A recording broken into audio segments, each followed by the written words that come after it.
So hello everyone, very good evening, very good afternoon and very good morning to all of you. I hope कि आप सभी लोग बढ़िया हैं। मैं यही होप करता हूँ, यही उम्मीद करता हूँ कि आप हमेशा से बढ़िया हैं और बढ़िया ही रहेंगे। ठीक है। और मुझे उम्मीद है कि पढ़ाई आपकी अच्छी चल रही होगी। और क्लास शुरू करने से पहले एसएससी ने भाई आज अपना नोटिस निकाल दिया है, एसएससी सीजीएल 2024 का, जिसका हमको इंतजार था। हम अभी तक बोलते थे कि सितंबर मिड में एग्जाम स्टार्ट होंगे और वही हुआ। 9 तारीख से आपके एसएससी सीजीएल के एग्जाम स्टार्ट होने वाले हैं 2024 से।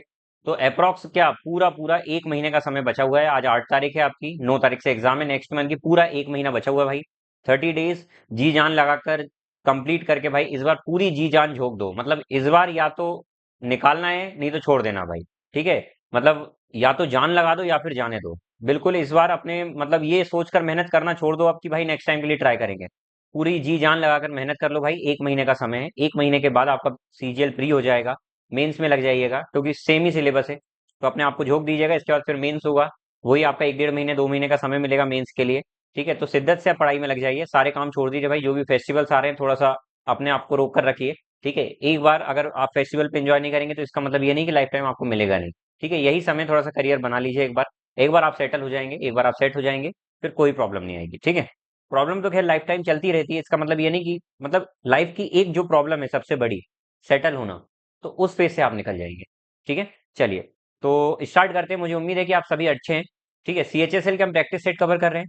और मैंने 1 जुलाई 2024 का जो थर्ड शिफ्ट में एग्जाम कंडक्ट हुआ था वो लास्ट क्लास मैंने परसों के दिन दी थी। आज आपकी फोर्थ शिफ्ट का एग्जाम में ले रहा हूँ। एग्जाम के जो क्वेश्चन है पूरे 25 क्वेश्चन मैथ्स के हम यहाँ पर प्रैक्टिस करने वाले हैं। तो पेन कॉपी लेकर फटाफट से आ जाइए। पहला क्वेश्चन आपकी स्क्रीन के ऊपर ये देखिए रहा। Give a circle with centre C. Given is a circle with centre C. C centre वाला एक सर्कल है जिसमें ए बी सी पॉइंट्स है सरकमफेरेंस पर। सरकमफेरेंस मतलब क्या होता है? इसका जो ये होता है ना, इसको इसको हम सरकमफेरेंस बोलते हैं। और दूसरे फिगर में इसको पेरीमीटर के नाम से जाना जाता है, परिमाप के नाम से। ठीक है। तो आपको ए बी सी एंगल निकालना है। ए बी सी मतलब आपको ये एंगल फाइंड करना है। ठीक है। अब यहाँ पर क्वेश्चन सॉल्व करने से पहले दो कंसेप्ट देखिएगा। किसी भी सर्कल में मान लेते सेंटर ओ है, तो जो सेंटर पर एंगल बनता है ना, ट्राइंगल रहने देते हैं हम, सेंटर पर जो एंगल बनता है ना, और सरकमफेरेंस पर उन्हीं दो पॉइंट से लेकर अगर हम एंगल बनाते हैं, इन्हीं दो पॉइंट से लेकर, तो इन दोनों में एक रिलेशन होता है। और वो रिलेशन क्या होता है? वो रिलेशन ये होता है कि अगर ये 2 थीटा है तो ये वाला एंगल इसका हाफ होता है थीटा। ठीक है। ये पहला रिलेशन। और दूसरा होता है सीजर कंसेप्ट, जिसको हम कैची कंसेप्ट के नाम से जानते हैं। ये तीनों एंगल जो होते हैं, लाइक ये ए, ये बी, ये सी, तो ये वाला जो एंगल बाहर वाला होगा ये ए प्लस बी प्लस सी होता है। ठीक है। तो इन्हीं दोनों कंसेप्ट का यूज करके हम इस क्वेश्चन को सॉल्व करते हैं। लाइक अगर ये सरकमफेरेंस पर बना हुआ सेंटर पर बना हुआ एंगल 126 है तो इसका हाफ ये हो जाएगा 63। और अभी हमने दूसरा कंसेप्ट क्या पढ़ा? ये तो पहले कंसेप्ट से आ गया। सेकंड कंसेप्ट हमने क्या पढ़ा कि केची कंसेप्ट में अंदर के तीनों एंगल का सम इसके बराबर होना चाहिए। तो अंदर के ये दो एंगल को अगर मैं ऐड करूंगा तो ये कितने हो रहे हैं? तो आप बोलेंगे सर ये 99 हो रहे हैं, ये टोटल 99 हो रहे हैं, ये दोनों मिलकर 99 हो रहे हैं।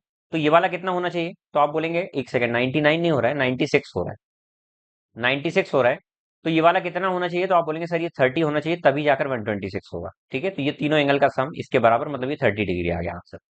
ठीक है। चलिए, तो अगला क्वेश्चन देखिए। अ रॉबर मतलब चोर steals a bag from a man at 5 PM, मतलब 5 बजे दोपहर में एक आदमी से एक चोर बैग चुराता है और भागना शुरू कर देता है 10 किलोमीटर प्रति घंटे की स्पीड से।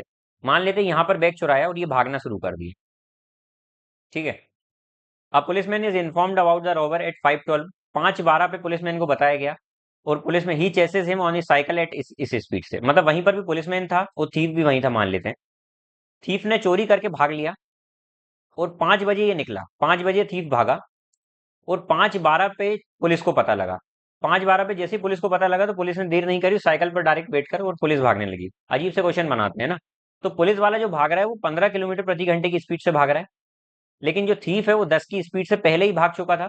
वो थीफ पुलिसमैन के भागने से पहले 12 मिनट तक भाग चुका। तो एक बात बताइए, थीफ यदि 10 की स्पीड से जा रहा है, 10 किलोमीटर प्रति घंटे, मतलब 60 मिनट में 10 किलोमीटर जा रहा होगा। ठीक है। तो 12 मिनट में ये कितना दौड़ लिया होगा? तो आप बोलेंगे सर ये 12 मिनट में एक सेकंड 5 से ना 2 किलोमीटर दौड़ लिया होगा। मतलब टोटल अब इनके बीच का जो डिस्टेंस बचा होगा, थीप यहां पर आ गया होगा, वो 2 किलोमीटर का बचा होगा, 2 किलोमीटर। अब दोनों भाग रहे हैं, थीप भाग रहा है 10 की स्पीड से, रुका नहीं है क्योंकि इसके भागने के बाद थीप रुका नहीं, और पुलिसमैन भाग रहा है 15 की स्पीड से। अब ये दोनों ही भाग रहे हैं लेकिन जब दो लोग भागते हैं और ये इनको 2 किलोमीटर की डिस्टेंस कवर करना है, यहाँ पर बोला गया है कि रोवर कितनी देर बाद पकड़ा जाएगा भाई, किस टाइम पर पकड़ा जाएगा। तो भैया 5:12 पे दोनों ने भागना शुरू किया है। दोनों ने भागना शुरू किया मतलब अगर आपको पकड़ना है, रिलेटिव स्पीड का कंसेप्ट लगाना है, तो दोनों को सेम टाइम पर भागना पड़ेगा भाई। एक चीज कोई भी कांस्टेंट होना चाहिए, क्योंकि देखिए यहाँ पर डिस्टेंस है ठीक है, लेकिन टाइम को हमको सेम टाइम पर इनको भगाना पड़ेगा। अगर सेम टाइम पर हमको इनको भगाना पड़ेगा, दोनों को सेम टाइम पर अगर हमको निकालना है यहाँ पर, तो सेम टाइम पर निकालने के लिए हम क्या करेंगे, दोनों को सेम टाइम पे निकालने के लिए हम इनका टाइम सेम करेंगे। तो हमने 5 बजे जो निकल रहे थे उनसे बोल दिया 5:12 पर ही निकलो भाई। 5:12 तक का हमने डिस्टेंस देख लिया। अब 2 किलोमीटर का डिस्टेंस हो चुका है। अब रिलेटिव स्पीड अगर मैं यहाँ पर लगाता हूँ, दोनों ही सेम डायरेक्शन में जा रहे हैं, तो यहाँ पर रिलेटिव स्पीड क्या हो जाएगी, पुलिस की स्पीड में से थीफ की स्पीड माइनस करेंगे, तो वो हो जाएगा 15 - 10, वो हो जाएगा 5 kilometre per hour, 5 kilometre per hour. ठीक है, तो यहाँ पर relative speed is equal to distance upon में टाइम, वही रहेगा। तो रिलेटिव स्पीड यहाँ पर 5 आ रही है, डिस्टेंस कितना 2 किलोमीटर का, अपॉन में टाइम। तो टाइम कितना आ जाएगा, तो बोलेंगे सर 2/5 आर। अच्छा 2/5 आर का मतलब मैं क्या बोल सकता हूँ, अगर इसको मैं मिनट में ले जाऊं तो 60 का मल्टीप्लाई करूंगा, तो ये हो जाएगा 24 मिनट। मतलब 5:12 पर ये निकले थे दोनों, 5:12 पर पकड़ने की प्रोसेस शुरू हुई थी, और 24 मिनट और ले लेगा, तो टोटल 5:36 पर पुलिसमैन इसको पकड़ लेगा भैया। क्या इतनी कहानी क्लियर हो गई। ठीक है, जब भी इस तरीके का क्वेश्चन आता है भाई, तो सबसे पहले तो देखिए पुलिसमैन भी भाग रहा है, चोर भी भाग रहा है, लेकिन पुलिसमैन कुछ समय बाद भाग रहा है, पहले तो दोनों के बीच में कोई डिस्टेंस नहीं थी, पुलिसमैन भी वहीं था, थीफ भी वहीं था। लेकिन जब चोरी करके वो भागा तो पुलिसमैन को बताया गया, पुलिसमैन को ये बताया गया कि भैया चोरी कर लिया आप, ये चोर भागा है। तो ये 12 मिनट बाद पुलिसमैन को बताया गया, तो पुलिसमैन ऑब्वियस बात है 12 मिनट बाद भागा होगा। तो उस 12 मिनट में चोर ने जितनी दूरी चल ली है, अल्टीमेटली पुलिस का काम अब यही है कि वो दूरी को कवर करे, क्योंकि भाग तो दोनों रहे हैं। और जब दो लोग आपस में भागते हैं और उनके बीच की दूरी कवर की जाती है, तो वहां पर सापेक्ष गति रिलेटिव स्पीड काम करती है। क्योंकि दो लोग जब भागेंगे पैरेलली, लाइक इस तरीके से, जब दो लोग जा रहे हैं, ये देखिए दो लोग जा रहे हैं, ऐसे दो लोग आ रहे हैं, ये दो लोग जा रहे हैं, तो वहां पर रिलेटिव स्पीड काम करेगी। रिलेटिव स्पीड मतलब सापेक्ष गति। ठीक है, चलिए अगला क्वेश्चन देखते हैं। 15 person working 12 hours a day, 15 व्यक्ति 12 घंटे प्रतिदिन काम करके इतना कमाते हैं। कितने, 15 पर्सन, 15 पर्सन 12 घंटे हर डे काम करते हैं, तो उनको 18,000 रुपये मिलता है। कितना, 18,000 रुपीज मिलता है। ठीक है, मैं मान लेता हूँ इतने वर्कर काम करते हैं, 12 दिन तक करते हैं, तो उनको टोटल जो है वो 18,000 मिलता है, 18,000 मिलता है। ठीक है, और बोला जा रहा है how many rupee will 18 person working 9 hours, अगर 18 पर्सन 9 घंटे काम करेंगे तो उनको कितना मिलेगा। तो आप सीधी सी बात इनका रेशियो ले लो। तो रेशियो लेंगे तो क्या बनेगा, 15 इंटू में 12 अपॉन में 18 इंटू में 9 इज इक्वल टू 18,000 अपॉन में, इसको एक्स मान लेते हैं। ठीक है, चलिए काटते हैं इसको, 3 5 ज़ा 15, 3 3 ज़ा 9, 3 4 ज़ा 12। ठीक है, हाँ, 2 2 ज़ा 4, 2 9 ज़ा 18, 5 2 ज़ा 10 से ये एक जीरो कट जाएगा, तो x की वैल्यू रहेगी 18 9 ज़ा कितना होता है, तो आप 18 9 ज़ा करेंगे तो वो हो जाएगा 162 और 2 0, तो 16,200 इसका आंसर आ गया। ठीक है, काटने का तरीका थोड़ा सा सीखिए किस तरीके से करना है, थोड़ा सा लंबा काट दिया मैंने। ठीक है, answer the following question on the basis of bar graph. यहाँ पर बोला गया कि बार ग्राफ के बेसिस पर इन फॉलोइंग क्वेश्चंस के आपको आंसर देना है। यहाँ पर बोला गया which year shows the highest change in the revenue obtained from the magazines. Magazine कहाँ पर है, ये ग्रीन कलर की मैगजीन है, तो मैगजीन में सबसे ज्यादा चेंज चेंज कहाँ पर आया भाई। तो देखो ऐसे देखना नहीं है हमको, यहाँ देखना है, यहाँ 31 था, यहाँ 39 हो गया, तो कितना चेंज आया यहाँ अप्रोक्स, तो आप बोलेंगे यहाँ पर सर 8 का चेंज आया। अच्छा यहाँ पर देखिए कितना चेंज आया, तो आप बोलेंगे सर यहाँ पर ना 6 का चेंज आया। अच्छा यहाँ पर कितना चेंज आया, तो यहाँ पर 5 का। तो मैक्सिमम चेंज आपको कहाँ 1990 में देखने को मिल रहा है ना, 1990 में सबसे ज्यादा चेंज हुआ, सबसे ज्यादा हाइप आया, तो आपका ये आंसर रहेगा। ठीक है, चलिए नेक्स्ट क्वेश्चन देखिए। If selling price of 40 article is equal to the cost price of 50 article, अगर 40 वस्तु की सेलिंग प्राइस, ये क्वेश्चन मैंने थर्ड शिफ्ट में भी कराया, मैंने आपसे बोला था जब भी ऐसा क्वेश्चन आए कि सेलिंग प्राइस कुछ आर्टिकल की कॉस्ट प्राइस के बराबर दी हुई है तो परसेंटेज गेन निकालना है। तो जो सेलिंग प्राइस के साथ बैठा उसको सीपी मान ले डायरेक्ट, और जो कॉस्ट प्राइस के साथ बैठा उसको एसपी मान ले डायरेक्ट। तो भैया 40 की चीज को 50 में बेच रहा है, तो कितने का प्रॉफिट कमा रहा है, 10 का। कितने पर प्रॉफिट हो रहा है, 40 पर। ये हो गया फ्रैक्शन, और फ्रैक्शन को परसेंटेज में ले जाने के लिए 100 का मल्टीप्लाई किया जाता है, राइट। जीरो से जीरो कट गया, 1/4 का मतलब क्या होता है, 25%। 25% इसका आंसर हो जाएगा। आई होप आपको क्लियर हो गया होगा। अगला क्वेश्चन देखिए, surface area of sphere is इतना, फाइंड इट्स वॉल्यूम। अच्छा सरफेस एरिया क्या होता है, सरफेस एरिया होता है 4 पाई r स्क्वायर, किसका, स्फीयर का 4 पाई r स्क्वायर, और उसकी वैल्यू दी हुई है 2464।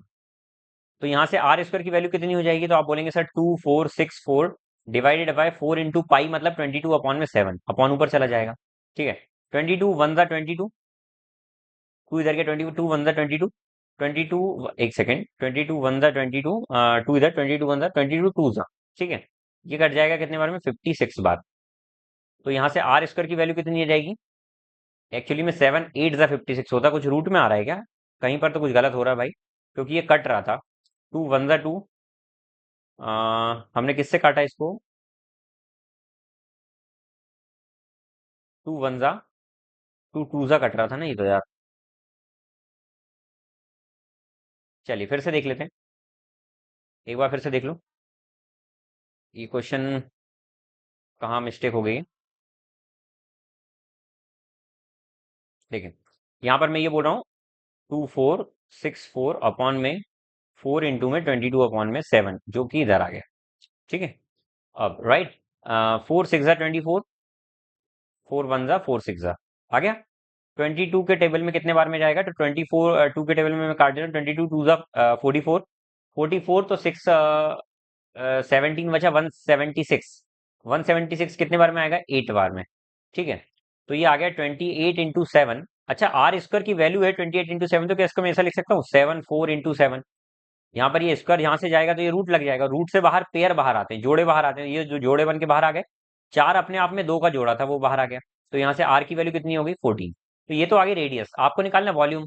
वॉल्यूम क्या होता है, 4/3 पाई R³ R³ मतलब क्या हो जाएगा सर, 14 का cube, 14 into 14 into 14। Got it. चलिए काटते हैं सर, 7 2 14, 3 से कट रहा है क्या, कुछ नहीं कट रहा है सर, ठीक है चलिए काट देते हैं। 22 2 44 इंटू में 14 14 196 इंटू 2, 196 टू ज़ा कितना हो जाएगा, तो 19 2 38, 6 2 12, तो कितना हो जाएगा 380 और 12 392 अपॉन में 3। यूनिट डिजिट से निकालने की कोशिश कर सकते हैं हम, 6 7 8 24 25 26, हाँ यूनिट डिजिट कर सकते हैं। देखिए यहाँ पर कितनी आ रही है यूनिट डिजिट, 4 2 8, ऊपर यूनिट डिजिट 8 आ रही है। यहाँ पर देखते हैं 3 1 3, देखो इसका मतलब मल्टीप्लाई और ये प्लस होता है, 3 1 3 तो यूनिट डिजिट 3 आएगी और +1 4, तो यहाँ 4 यूनिट डिजिट आ रहा है, ये नहीं होगा। 3 2 6 +2, यहाँ पर यूनिट डिजिट 8 आ रही है तो ये हो सकता है। 3 1 3 +4 ये नहीं हो सकता। उसके बाद यहाँ देखें, ये 3 8 24 +2, अच्छा 24 24 25 26, एक सेकेंड, 4 2 8, कहीं मिस्टेक हो रही है कि हमारी, हाँ ये 88 आ रहा है ना भाई, ये 88 आ रहा है, तो यहाँ पर यूनिट डिजिट 6 आ रही है ना, तो इसकी 8 आ रही है, तो ये भी आंसर नहीं होगा, ठीक है। इसका देखो 3 8 24 +1 2 6, यूनिट डिजिट एक में ही 6 आ रही है, तो यही आंसर होगा फाइनली, ये कोई से नहीं होंगे। क्या समझ में आ गया, एक बार और फिर से समझा रहा हूँ भाई, कंफ्यूज अगर हो गए आप तो मैं फिर से बता रहा हूँ, ध्यान से देखिएगा। हम यहाँ पर ये बोल रहे हैं कि आप इसको यूनिट डिजिट सॉल्व करिए, जब भी ऐसा क्वेश्चन आ रहा है दिख रहा है आपको इतना खतरनाक हो रहा है, तो इसको यूनिट डिजिट सॉल्व करिए। यूनिट डिजिट से कैसे सॉल्व करना है, देखें मैं यहाँ पर ये बोल रहा हूँ, अगर इन सबका मल्टीप्लाई करूंगा तो 88 इंटू में 196 2 392 अपॉन में 3, मैं अप्रॉक्स से देख लेता हूँ यूनिट डिजिट कितना आ रहा है, 4 2 8 2 16, 16 4 मतलब 16 4 मतलब 6 4, हमको यूनिट डिजिट निकालना है, तो यूनिट डिजिट का मतलब होता है आप यूनिट डिजिट ही निकालिए, मतलब सिर्फ लास्ट डिजिट का ही मल्टीप्लाई करिए। तो यहाँ पर यूनिट डिजिट टोटल ना 6 आ रहा है, ठीक है। यहाँ देखते हैं 3 इंटू 1 3 +1 4, तो यहाँ 4 आ रहा है यूनिट डिजिट, तो ये नहीं होगा। 3 2 6 +2 8, ये भी नहीं होगा। 3 1 3 +1 4, ये भी नहीं होगा। 3 8 24 और 4 +2 6, सिर्फ यही है जिसमें 6 आ रहा है, यही आंसर है, ठीक है। चलिए आगे चलते हैं। The difference between average production of all the states in both year, difference between average production के बीच का आपको डिफरेंस निकालना है, all the states in both the year, ठीक है। चलिए सबसे पहले तो एवरेज प्रोडक्शन कितना हो रहा है चारों स्टेट्स में वो देखते हैं। इसमें 30 हो रहा है, 30 और 25 55, और 105 और 55 कितना हो जाएगा 160। तो पहले वाले में हो रहा 160, इसका एवरेज निकालना तो 4 से डिवाइड कर दिया, डिफरेंस निकालना तो माइनस। दूसरे वाले का देखिए 40 + 50 90, 90 + 45 कितना हो जाएगा 135, 135 + 50 कितना हो जाएगा 185, 185 अपॉन में 4 हो जाएगा, तो ये आ जाएगा 25 अपॉन में 4, ये डिफरेंस आ जाएगा। इसको हम डिवाइड करेंगे ना तो 6.25 के नाम से जाना जाता है भाई, ठीक है। 6.25 इसका डिफरेंस आ गया। चलिए नेक्स्ट क्वेश्चन देखिए, the difference between two number is इतना, दो नंबर के बीच का डिफरेंस ये दिया हुआ, उनका रेशियो ये है भाई, रेशियो अगर 7:3 है, इनका डिफरेंस हम देखेंगे तो 4 आ रहा है, लेकिन वो बोल रहा है 48, तो मतलब एक की वैल्यू कितनी आ गई 12, 12 आ गई। बोल रहा सम ऑफ द टू नंबर, दोनों नंबर का सम कितना होगा, तो सर यहाँ पर तो सम हमको 10 दिख रहा है, अगर इसकी वैल्यू 10, एक की वैल्यू अगर 12 आ गई तो 10 की वैल्यू कितनी हो जाएगी 120। इतना टफ क्वेश्चन सीजीएल में पूछा भैया, कि यूपीएससी भी नहीं पूछेगा कभी। ठीक है, ऐसे क्वेश्चन बनाते हैं कभी कभी तो। हाँ, study the given table and answer the following questions. The table shows the result of half yearly and annual examination in the three sections A, B, C of class X in the school. Find the failed percentage of section C in at least one of the two examination. भैया कम से कम एक exam में fail होने वाले कितने percentage students हैं section C में। तो सेक्शन सी में देखिए कम से कम एक एग्जाम में फेल होने का मतलब ये है कि भाई एक में तो होना चाहिए, लेकिन एक से ज्यादा में फेल होंगे वो भी काउंट होगा। जैसे फॉर एग्जाम्पल मैं बोलता हूँ कि भाई क्लास में कम से कम एक एग्जाम में फेल होने वाले कितने बच्चे हैं, तो मान लेते हैं कि इंग्लिश में एक बच्चा, इंग्लिश में कोई फेल हो रहा है तो वो तो काउंट हो गई। लेकिन वो इंग्लिश और हिंदी कोई ऐसा स्टूडेंट है जो हिंदी में भी फेल हो रहा है, इंग्लिश में फेल हो रहा है, तो क्या उसको काउंट करेंगे? तो उसको भी करेंगे, क्योंकि कम से कम तो वो एक में तो हो ही रहा है ना। एक से ज्यादा में वो भी चलेगा, लेकिन वो बोला कम से कम एक में होना चाहिए। अगर कोई सभी में पास है तो वो काउंट नहीं होगा। तो यहाँ देखिए सेक्शन सी में ये बोल रहा है student failed in both exam, तो बोथ में हो रहा है तो ये काउंट होगा। Student failed in half yearly, half yearly में हो रहा मतलब ये भी कम से कम एक में तो फेल हो रहा है ना। उसके बाद student pass in half yearly but failed in annual exam, तो ये देखो एनुअल में फेल हो रहा है तो एक में तो ये भी हो रहा है तो ये भी आएगा। Student pass in both exam, ये नहीं आएगा, तो सर सिर्फ यही आएगा। तो कितना हो जाएगा? 26 फेल हो रहे हैं टोटल कितने में से, तो 26 और 35 को ऐड कर देंगे, यही टोटल हो रहा है ना। यही टोटल हो रहा है, परसेंट में जाने के लिए 100 का मल्टीप्लाई कर देंगे तो आ जाएगा 26 अपॉन में 61 इंटू में 100। ठीक है, तो ये हो जाएगा 2600 अपॉन में 61। कितने बार में जाएगा भाई? 6 4 जा 24, 4 टाइम्स में जा रहा है। एक ही ऑप्शन है जो 42 के ऑप्शन में आ रहा है, यही आंसर है भाई। सॉल्व नहीं करना भाई, देखो एक ही डिजिट से आंसर आ गया। इतने दूर दूर ऑप्शंस दिए हुए हैं तो थोड़ा सा स्मार्ट वर्क करना है, स्मार्ट अप्रोच लगाना है। Got it? चलिए नेक्स्ट क्वेश्चन देखें। The population of a city was 5 lakh या 50 लाख? हाँ, 50 लाख। एक विलेज की पॉपुलेशन जो है वो 50 लाख है 2020 में, जो कि 7.5% एनुअली ग्रो करती है। तो जो पॉपुलेशन है वो 2022 में कितनी होगी? देखिए भैया आज कितनी है, तो आप बोलेंगे 1 2 3 4 5 6, 50 लाख, 50 लाख है भैया आज। 50 लाख है। पहले साल 7.5% बढ़ती, 7.5% का मतलब क्या होता है सर? तो परसेंट रिमूव करके नीचे 100 आ जाएगा, एक ये जीरो हट के भी ये रिमूव हो जाएगा, तो 25 3 जा 25 40 जा, तो मतलब 3/40 इंक्रीज होती, मतलब 40 थी तो कितनी हो गई? 43 हो गई। ये अमाउंट की तरह हम इसको सॉल्व करेंगे, पॉपुलेशन बढ़कर कितनी हो गई, राइट। फिर अगेन अगले ईयर फिर 40 से 43 हो जाएगी, क्योंकि 20 की बात चल रही थी, 21 में इतनी हो जाएगी, और फिर अगले बार 22 में इतनी हो जाएगी। फाइनली इसको हमको सॉल्व करना है। अब इसको सॉल्व करने से पहले सबसे बेस्ट तरीका मुझे ये लगता है कि आप ऑप्शन में चेक कर लीजिए कि 43 से डिवाइड कौन हो रहा है। 43 से डिवाइड कौन सा नंबर हो रहा है? जो 43 से डिवाइड हो जाए वही आंसर है, और अगर नहीं कर पा रहे हैं सीधी सी बात है, सुन सा बसुन प्यार की धुन, ये हो गया भाई। 4 4 जा 16, 16 से काट देते हैं, हम कलर बदल लेते हैं पहले। ठीक है, 16 से काटते हैं। 16 3 जा 48, 2 इधर गया। 16 1 जा 16, 4 इधर गया। 16 2 जा 32, 8 इधर गया। 16 5 जा 80, तो कितना बचा? 3125 इंटू में 43 इंटू में 43। बस मल्टीप्लाई करते हैं भाई। यूनिट डिजिट से आंसर नहीं आएगा क्योंकि सबकी यूनिट डिजिट 5 है। डिजिटल सम से आंसर आ सकता है। ठीक है, डिजिटल सम चेक करते हैं, इसका कितना आ रहा है? 8 + 1 9, 5 2 7। डिजिटल सम आता है ना भाई, अभी मैं समझा नहीं रहा हूँ। 7 3 21 3 5 3 8, इसका 8 आ रहा है, इसका 5, 8 और 5 होता है 13, और 7 20 2 7 8 9, ये गया 5 और 6 आ रहा है इसका। इसका यूनिट डिजिट 15 6 हो जाएगा। 6 6 और 8 को ऐड करेंगे 5, 5 और 8 को ऐड करेंगे तो 13 का 4 हो जाएगा, 4 11 2 हो जाएगा, और ये 7 आ रहा है इसका। और इसका डिटेल्स हम कितना आ रहा है? 8 8 16 और 5 21 का 3 आ रहा है। 7 3 10 का 1 आ रहा है, 1 और 1 2, 2 4 5 9, तो इसका 9 आ रहा है। इनका यूनिट डिजिट देखते हैं कितना आ रहा है। 4 और 3 7, 4 और 3 7, 5 6 7 8 8 9 10 11, 11 का मतलब 2 होता है। इन तीनों को मल्टीप्लाई करो, 2 7 जा 7 7 जा 49 इंटू में 2, 49 2 जा 98, 98 का 8 ही आ रहा है भाई, एक ही डिजिटल सम आ रहा है 8। तो ये क्वेश्चन डिजिटल सम से होगा, इसको लिख लीजिए, मैं रब कर रहा हूँ। ये क्वेश्चन डिजिटल सम का सबसे बेस्ट एग्जांपल है भाई। डिजिटल सम, और एग्जामिनर चाहता था कि आप इसको डिजिटल सम से करके और उसको बताएं। ठीक है, तो आई होप कि आपको समझ में आ गया होगा, पहला आंसर ही इसका ऑप्शन है। ठीक है, चलिए जिनको नहीं आता डिटेल्स हमको छोड़कर आगे जाने के अलावा कोई ऑप्शन नहीं है, और अगर बेसिक से जाने की कोशिश करिए 2 3 मिनट अगर खा गए तो वहीं पर भाई डिमोटिवेट हो जाएंगे, सोना बाबू धनिया पुदीना सब याद आ जाएंगे वहां। ठीक है, आगे क्वेश्चन गलत हो जाएंगे फिर। तो ध्यान से थोड़ा सा करें, स्मार्ट अप्रोच लगाकर। In an election a candidate secured 41% of votes, total polled votes. एक कैंडिडेट को 41% पोल्ड वोट का मिलता है, लेकिन फिर भी बेचारा फेल हो जाता है इलेक्शन में इतने वोटों से। तो जो विनिंग कैंडिडेट है उसको कितने मिले? तो भैया अगर हारने वाले को 41% मिले तो जीतने वाले को 59% ऑब्वियसली मिले होंगे, क्योंकि टोटल 100% वोटर्स होते हैं। तो ये कितने वोटों से जीत गया भैया? तो ये 18% वोटों से जीता, या मतलब ये कितने वोटों से हारा? तो 18% से हारा। तो 18% की वैल्यू दी हुई है 97632। आपको निकालना 100% की वैल्यू नहीं निकालना है, आपको निकालना है what is the number of votes obtained by winning candidate, मतलब 59 की वैल्यू निकालना है। ठीक है, चलिए तो हम निकाल लेते हैं। क्या इससे काट लूं? 1% कटेगा, 18 5 जा 90, 7 यहाँ।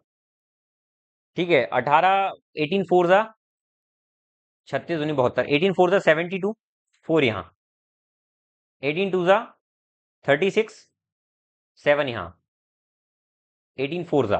तो 1% की वैल्यू कितनी आ गई? 5424। आपको निकालना कितने? 59% की वैल्यू। तो 5424 इंटू में 59। एक बार देख लेते हैं भाई डिजिटल सम यहाँ पर काम कर रहा है या नहीं। इसका डिजिटल सम आ रहा है 5 इंटू में, देखो 9 आएगा ना तो 9 को इग्नोर करते हैं, सम भी 9 हो जाए तो इग्नोर करते हैं। 5 6 7, 7 और 4 11, मतलब 2, 2 और 4 6, तो 6 5 30, तो मतलब इसका डिजिटल सम आ रहा है 3। इसका डिजिटल सम देखते हैं, 6 + 1 7 8 9, इसका आ रहा है 3। इसका देखते हैं, 5 4 9, 4 2 6, इसका 6 आ रहा है। इसका देखते हैं, 6 3 9, ये गया 8 4 12, 2 1 3, इसका भी 3 आ रहा है। 6 3 9, ये गया 7 2 9, इसका 9 आ रहा है। भैया तो डिटेल सम दो लोगों का आ रहा है, एक इसका और इसका। अब इसमें से कौन सा आंसर होगा? मतलब देखो अब यहाँ पर उसने आपको अच्छे से इस तरीके का क्वेश्चन भी आता है, तो ये बहुत अच्छा एग्जाम्पल है कि डिजिटल सम दो में जब अप्लाई हो तो आप दो में अक्कड़ बक्कड़ बम्बे वो लगा सकते हैं। ठीक है, इसमें पहला ऑप्शन आ रहा था और तीसरा ऑप्शन आ रहा था, जिसका यूनिट डिजिट कितना है? 3 आ रहा है। ठीक है, तो अब इसमें देखते हैं हम इनमें से कौन सा आंसर होगा।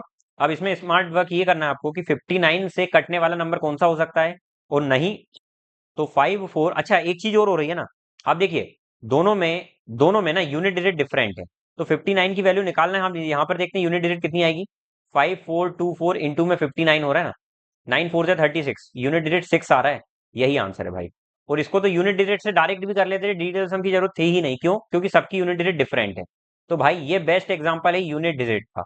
यूनिट डिजिट से इस क्वेश्चन को सॉल्व करने का ये बेस्ट एग्जांपल है भाई। तो ये दो क्वेश्चन आपके डिजिटल सम से, पिछला क्वेश्चन और दूसरा क्वेश्चन आपका यूनिट डिजिट से हो जाएगा। ये दोनों क्वेश्चन इस तरीके से करेंगे सॉल्व। ठीक है, चलिए नेक्स्ट क्वेश्चन देखते हैं। There are 12 workers in an office and the average age of all workers is इतना। 12 वर्कर्स हैं जिनकी एवरेज एज है 35.5 ईयर्स, 35.5 साल बोल सकता हूँ।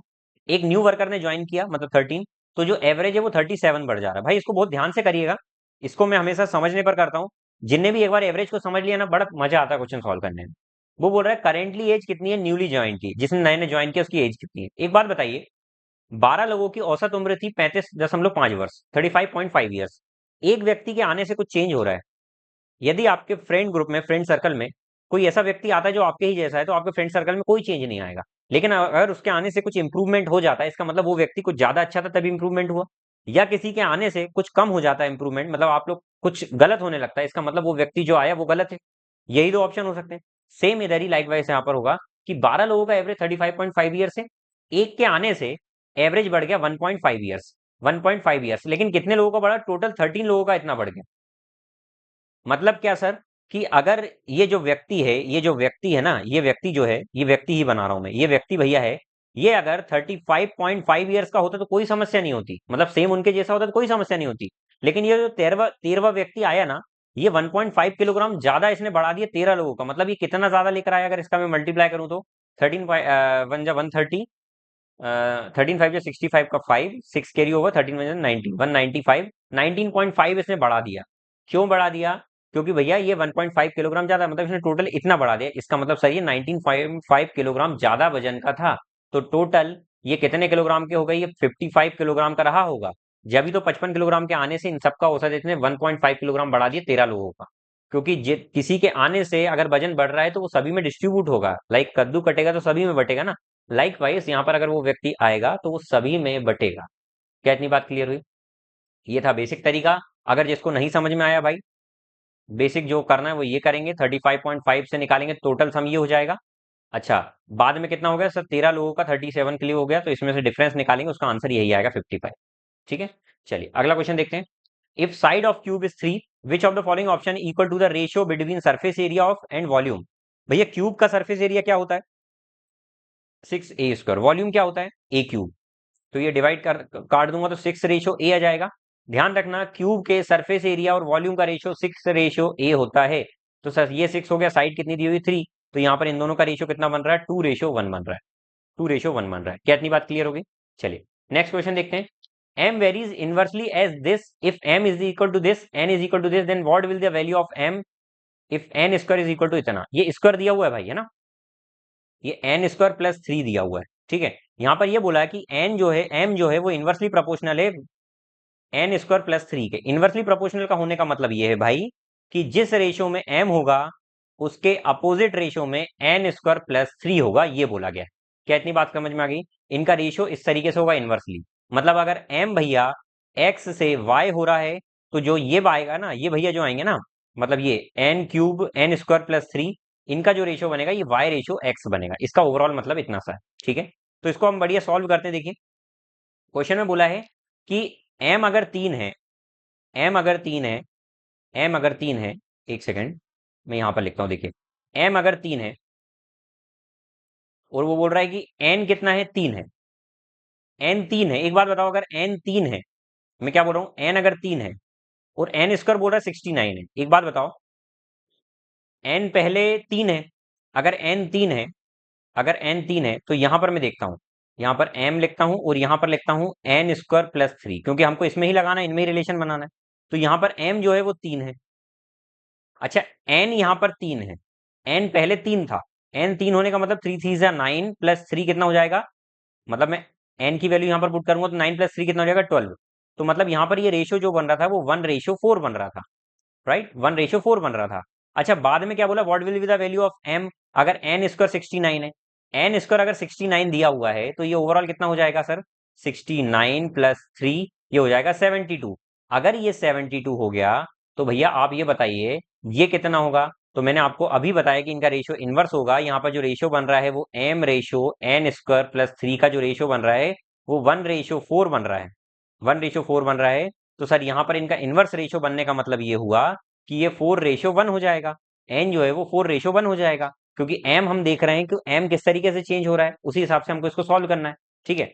इसको देखो थोड़ा सा और शॉर्ट में बताता हूँ, ऐसे समझ में नहीं आ रहा होगा। देखो यहाँ पर हमको बोला जा रहा है कि इनका जो रेशियो है n स्क्वायर प्लस 3 ये इनवर्सली प्रोपोर्शनल है। इनवर्सली प्रोपोर्शनल होने का मतलब ये है कि अगर m भैया जो है वो x से y होगा तो ये वाला जो भैया है ये y से x हो जाएगा, ये रेशियो रहेगा इनका। तो सर यहाँ पर किसके बारे में दिया हुआ है, यहाँ n3 था और बाद में इतना है। तो मैं देखता हूँ सर n अगर यहाँ पर 3 था, इसका मतलब पहले जो n स्क्वायर प्लस 3 की वैल्यू जो थी पहले, वो पहले क्या हुआ करती थी, तो पहले हो जाएगी सर 3 पुट करूंगा मैं तो 9 प्लस 3, यहाँ पर पहले 12 थी। अच्छा बाद में कितनी हो गई, तो यहाँ पर वो n स्क्वायर की वैल्यू 69 पुट करने का बोल रहा है, तो यहाँ पर 69 प्लस 3 करूंगा तो बाद में हो गई 72।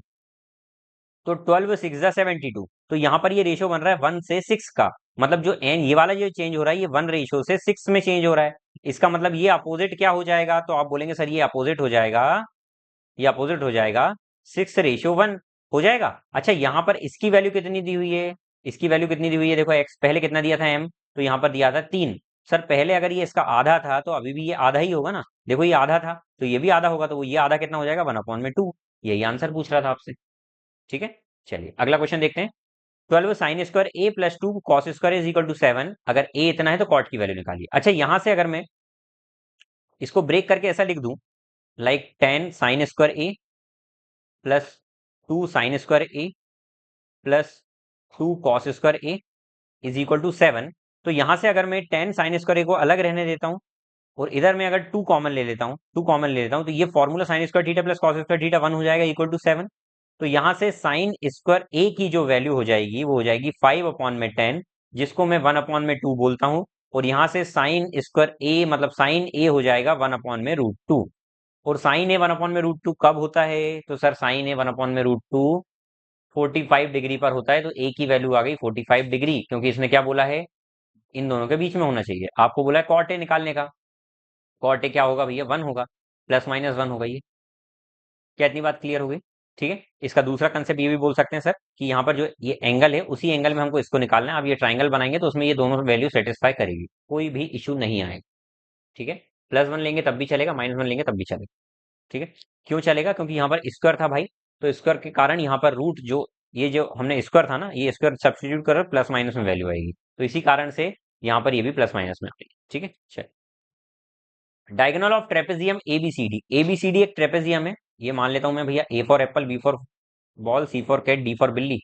एबीसीडी जिसमें ए बी डी सी के पैरेलल है, ए बी डी सी के पैरेलल है, और हाँ ठीक है, A B C D, A B D C के पैरेलल है। ठीक है, ट्रेपेजियम है ये, ट्रेपेजियम। ट्रेपेजियम की दो साइड पैरेलल होती है, non non equal sides parallel होती है। नॉन इक्वल साइड का मतलब कि लेंथ में हम देखेंगे, एक सेकंड, ये क्या हो गया भाई, हाँ ये क्या लिखा गया यार, पेन सेलेक्ट करो ना, ठीक है। तो ये नॉन इक्वल साइड जो है वो क्या है, पैरेलल है। कलर नहीं चेंज हुआ, कलर चेंज करा था हमने। ठीक है, तो यहां पर अगर मैं मान लेता हूँ, ये बोल रहा है ए बी जो है वो 2.5 टाइम्स है सी डी का। अगर मैं सी डी को मान लेता हूँ लाइक 2 मान लेता हूँ, सी डी को अगर मैं लाइक लेट मैंने लिख दिया, मान लिया मैंने, 2 ही क्यों माना, क्योंकि 25 का 2 गुना करूंगा, मतलब 2.5 का 2 टाइम्स करूंगा तो वो 5 बन जाएगा। तो यहाँ से ए बी कितना आ जाएगा, 5 आ जाएगा। मतलब सर यहाँ पर सी डी हमने अगर 2 माना, तो ए बी यहाँ पे कितना आ जाएगा, 5 आ जाएगा, ये मान लिया मैंने। तो सर यहाँ पर मैं पुट कर देता हूँ, सी डी आ रहा है 2, और यहाँ पर ए बी कितना आ रहा है, 5। अब आगे क्या बोला गया भैया, find the ratio of area of triangle A O B. अच्छा, इसमें क्या बोला है कि इंटरसेक्ट, डायगोनल जो है वो एबीसीडी ट्रेपेजियम के वो ओ पॉइंट पर इंटरसेक्ट कर रहे हैं।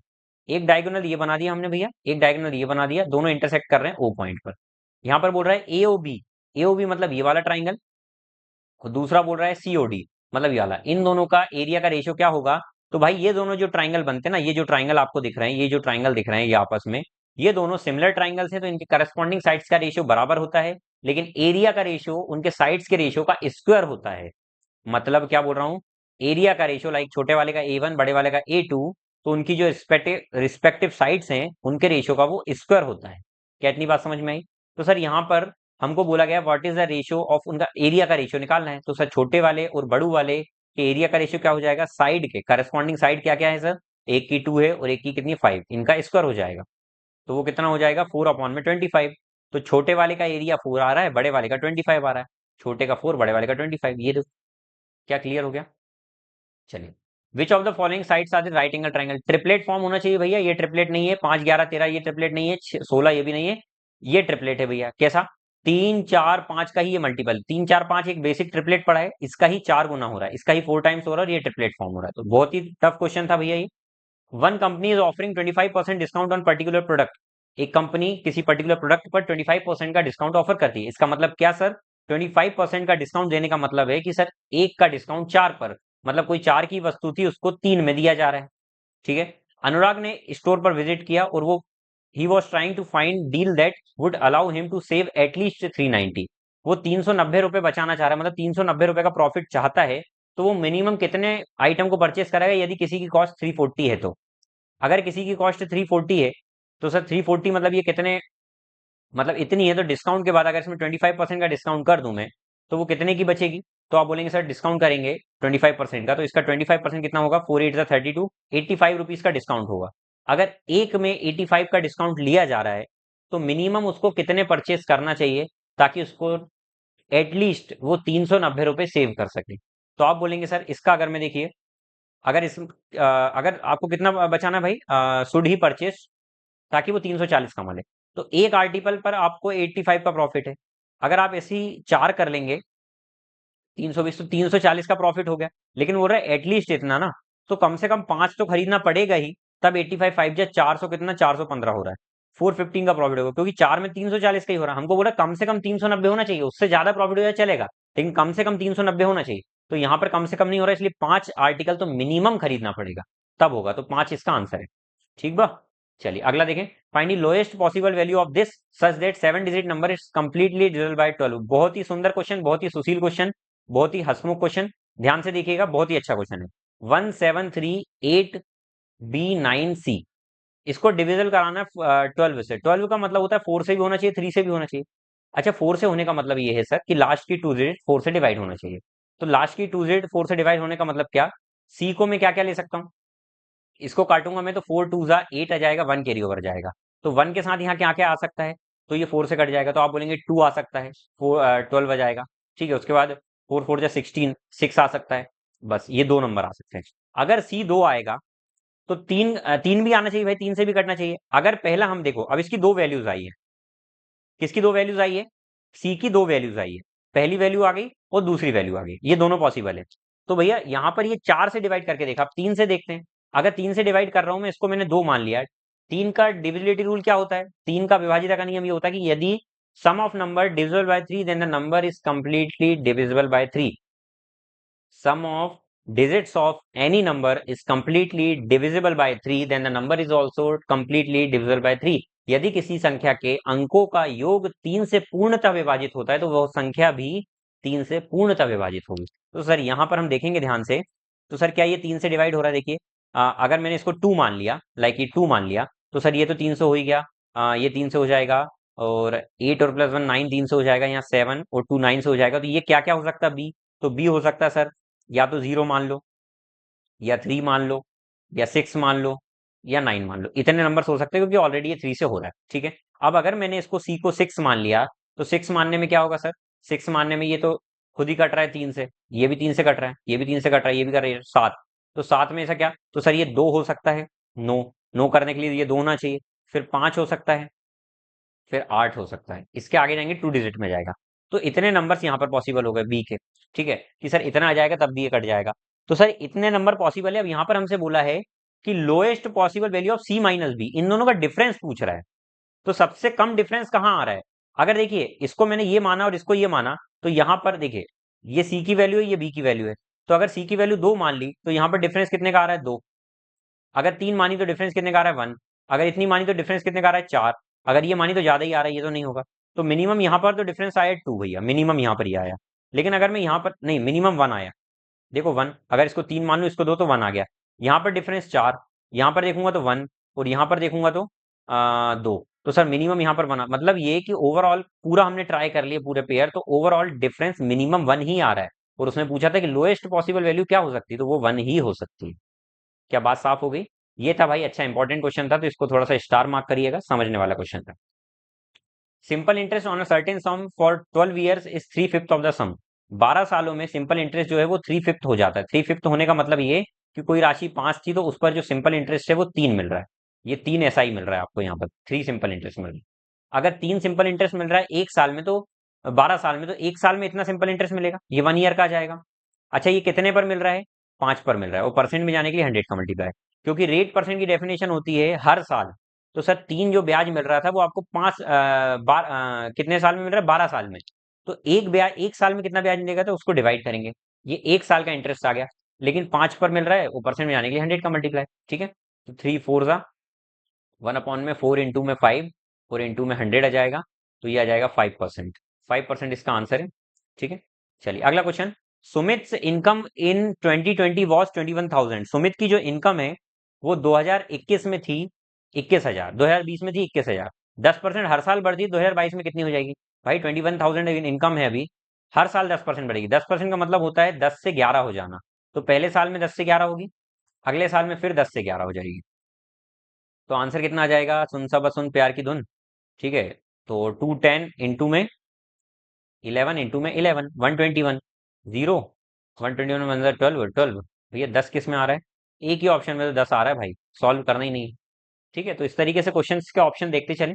Successive division of this number gives remainder इतना, what will be the sum of remainder if same number is divisible by this. ये क्वेश्चन बहुत इंपॉर्टेंट है। और कौन सा क्वेश्चन बच रहा है भाई? ये भी ठीक ठाक है, ये सबसे अच्छा क्वेश्चन है। चलिए अच्छे क्वेश्चन ही हैं, अब जो भी क्वेश्चन बचे हैं वो बहुत ही अच्छे हैं, ध्यान से देखिएगा।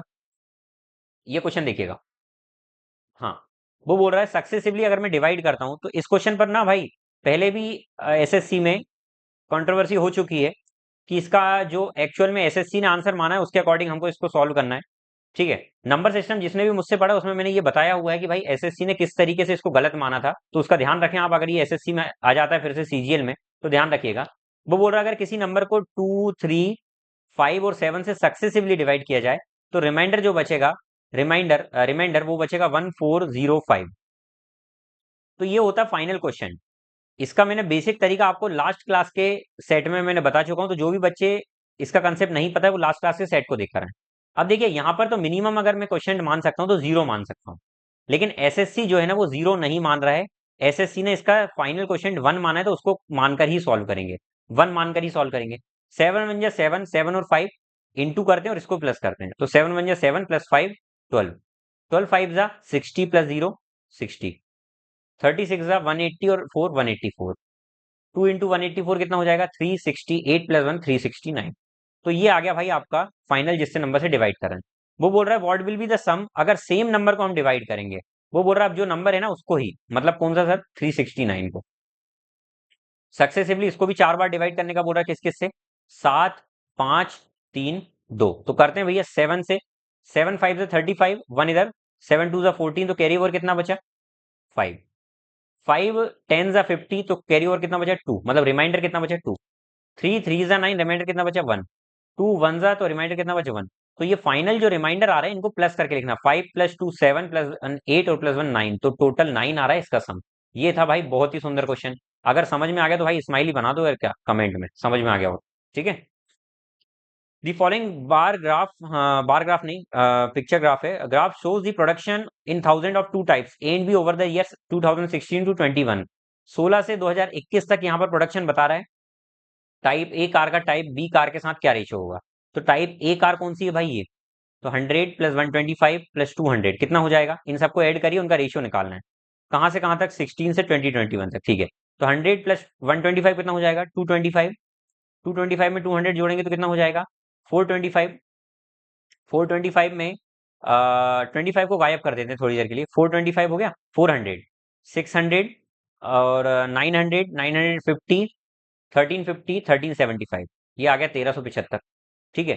ये किसका आया टाइप ए कार का आया। इसका रेशियो लेना किसके साथ टाइप बी कार के साथ, तो 150 और 200 350, 350 और 400 ये 500 हो जाएगा, 600 700 हो जाएगा, 700 950 मतलब हाँ 950 और 300 कितना हो जाएगा तो 1250, ठीक है। चलिए काट देते हैं इसको, 25 5 जा 125 कितना कैरी ओवर बचा 5 जा, फिर 25 5 जा 0, 5 11 जा 5 10 जा, तो 11 रेशियो 10 इसका आंसर आ गया, यही आंसर था, ठीक है।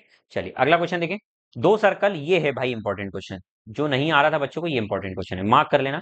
यहाँ पर दो सर्कल हैं एक दूसरे, जिसकी रेडियस है 7 सेंटीमीटर, जो एक दूसरे को इंटरसेक्ट करते हैं इस तरीके से कि उनकी जो कॉमन कॉर्ड है उसकी लेंथ 7 सेंटीमीटर है।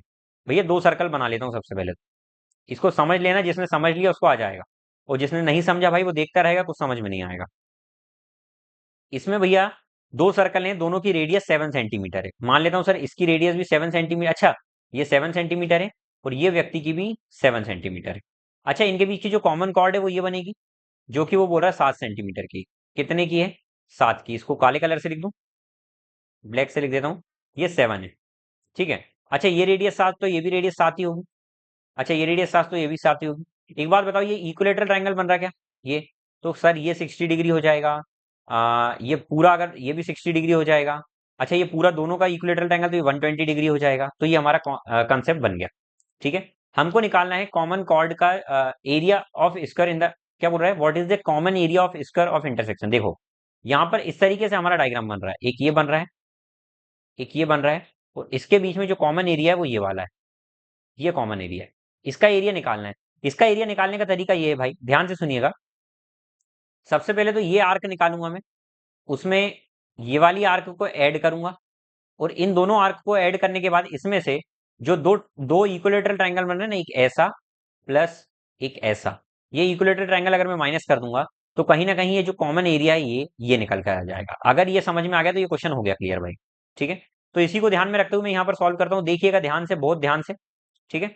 तो सबसे पहले इसका एरिया क्या होगा भाई, ये 60 डिग्री है, तो ये सेमी पेरीमीटर होगा, सॉरी ये हो जाएगा पाई आर स्क्वायर इंटू में 60 डिग्री 360 में से यही होगा। लेकिन इस तरीके के दो है ना, देखो दो ना, इसमें भी 60 है, तो मैं इसमें डायरेक्ट 2 का मल्टीप्लाई कर दूं तो कोई इशू है क्या, तो आप बोलेंगे बिल्कुल इशू नहीं है सर।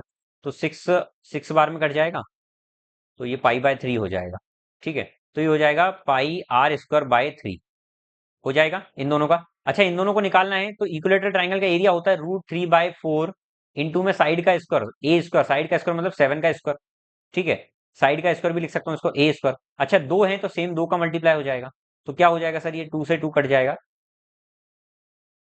तो क्या बन जाएगा माइनस में √3/2 ए स्क्वायर, ठीक है। चलो वैल्यू पुट कर देता हूँ तो आंसर क्या आ जाएगा, पाई इंटू में 49, 7 का स्क्वायर 49 अपॉन में 3, -√3/2 इंटू में 7 का स्क्वायर 49।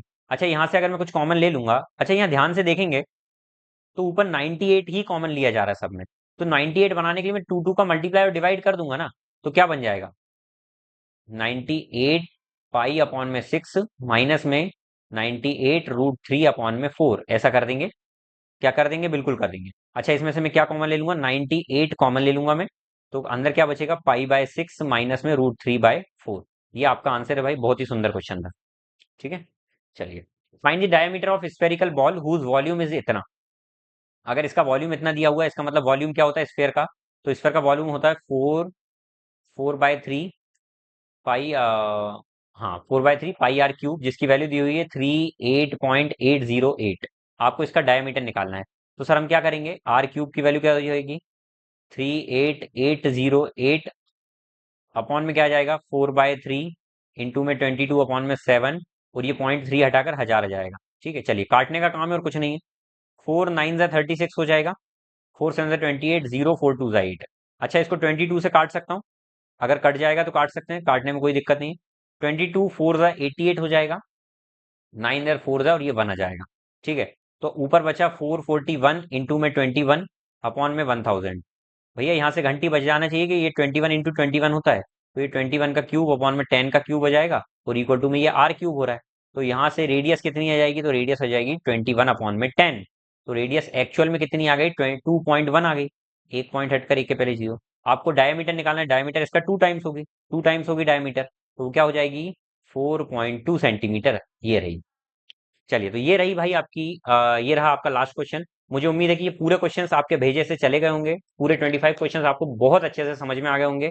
अगर ये 25 क्वेश्चंस पसंद आए भाई, समझ में आए, तो वीडियो को लाइक जरूर करें, शेयर करें वीडियो को ज्यादा से ज्यादा। मिलते हैं अगली क्लास में, तब तक के लिए अपना ध्यान रखिए। जय हिंद, वंदे मातरम।